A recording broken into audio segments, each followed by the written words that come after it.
Agaba kan ilma kan oburo kullu waaqa tokko me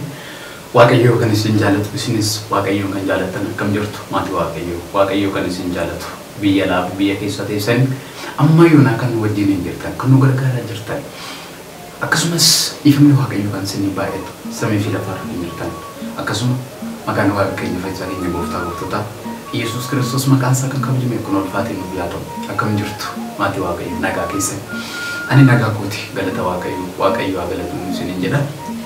tole qophiin kiyya arra qabadhe dhufi qophii addaa wayiti qophiin kiyya addaa akkuma beektan Daani'el Studio yeroo dhiyoo keessa waan baay'ee saanisa afaan ortodoksii baay'ee isaanii andaara oromiyaadha hanga andaara oromiyaatti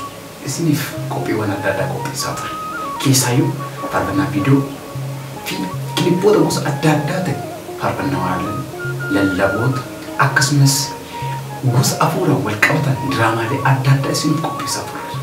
isa kanarratti ammas tattaaffin keessan jajjabinni keessan Daani'el Studio ammas meeshaawwan adda addaa hojjetu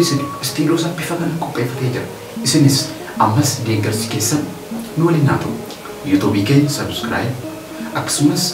gam Facebook keenya follow nu godhaati nu jajjabeessaa share godhaati kana malees qophiiwwan adda addaa yeroo dhiyootti faarfannaawwan adda addaa isiniif hojjechaa ture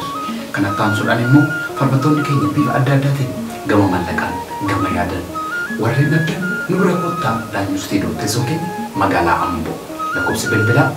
992 akkasumas 969 eenyu jedha kan argamu magaalaa Amboo Abbabach Mattaffariyaa hoteelii cinaatti argamudha kottaa isiniin jira welcome baga nagaan dhuftan nagaan tura qophiiwwan adda addaatiin